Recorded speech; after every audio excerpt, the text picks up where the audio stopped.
Hey guys. What is day? Today's Wednesday. It's day 6? No, it's Friday, Saturday, Sunday, Monday, Tuesday, Wednesday. Yep. Day 6. Day 6, traveling down the Intercoastal Waterway, making our way to some blue water. It's pretty. You want to start? I was going to say, the title of today's is We Are the Robinsons. You'll get it in a minute. I hope you get it.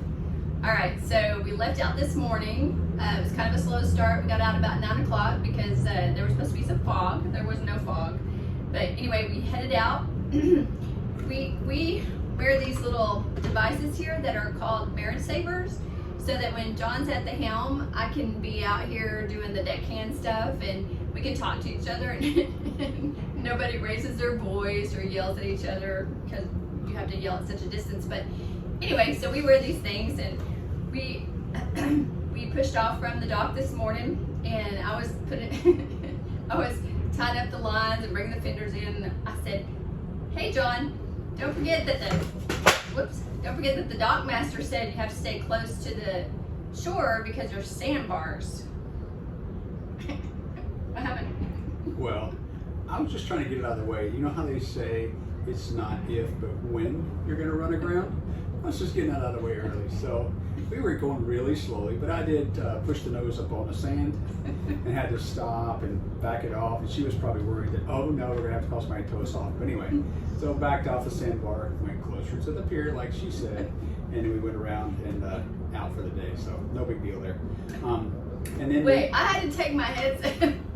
I took my headset off because I said, "What did I say?" And anyway, I was like, "I'm not talking to you anymore." Anyway. Baby, I mean to John, I know, but anyway, it worked out. We got off the sandbar. We had a discussion about conversation, and so all is well.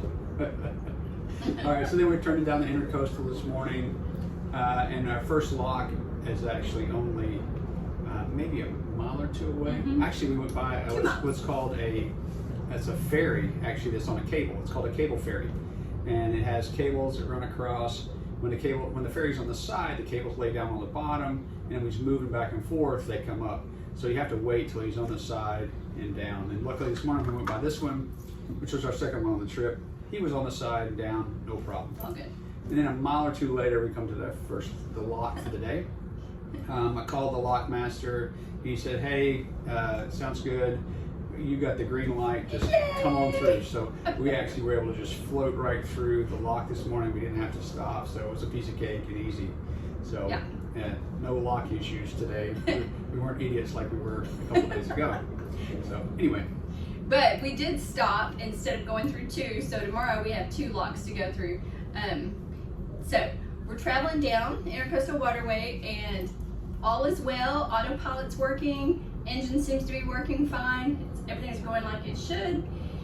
I looked over on our port side and there's a U.S. Customs boat. And he said, "Slow down."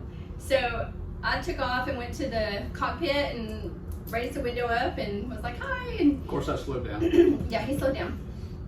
And he said, "Where are you guys coming from?" And I said, "The Houston area." "Where are you guys going?"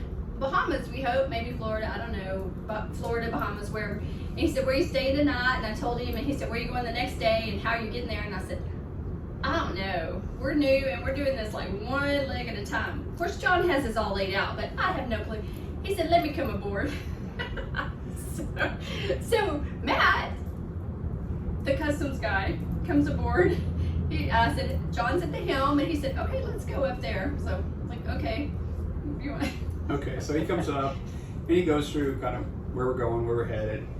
I give him all that information, and he's actually very helpful. Talks nice about what the best way to go through New Orleans is and all that kind of stuff. So, and then he actually sat on the boat and talked to us for, I don't know, at least 10 minutes.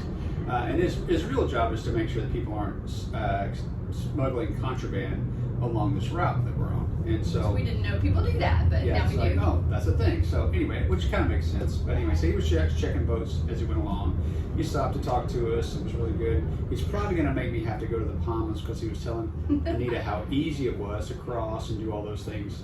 I was like, "Thanks a lot, Matt. I appreciate that." Yes, So, anyway. he did say that, and this is where our title comes from today. Like I was like, we're really just we did our little captain's lessons, we did our training, and we got a cap, like we did everything we're supposed to do, and we're like just sitting here doing our Bible study.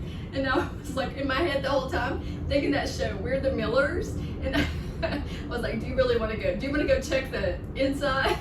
Because I was like, we're bad. This is bad. But we're not bad. We're not bad. We didn't do anything wrong.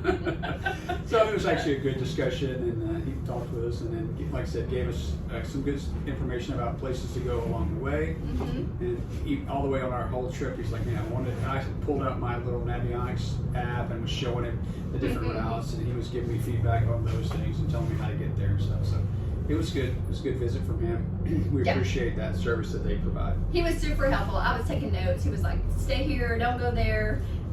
But the whole 20 minutes that Matt was on the boat, we were going 4 miles an hour. So hence the reason we went ahead and stopped here, and we went and had a hamburger, which was really good. It was a really good hamburger. I don't know if it's because we didn't have to cook it or clean up from it, but it was a really good hamburger. So that's it. We have 2 locks tomorrow. I'm pretty sure that we're not going to get as lucky and get the green light tomorrow, but as if it wasn't stressful enough, like I felt my anxiety rising, but little Matt was on the boat and he said, oh, those locks are pretty bad. You'll have barges like that one coming, so just be prepared.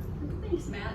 And it'll be fine. We'll deal with it. But it was a really beautiful set of scenery today. Lots of cypress trees, and we didn't see any bald eagles or bears, which was part of the thing to look out for this trip. But a really good day and no mechanical issues. So that's the first day yet out of day 6 where we haven't had anything like that. Yes, and this is the third time we've docked on a wall, and so I have seriously been working my lasso skills. So today we docked, no problems. I lassoed middle, so we should be good tomorrow. Yes, you can work on that for the lock. For the lugs. All right, see you guys tomorrow. Take care.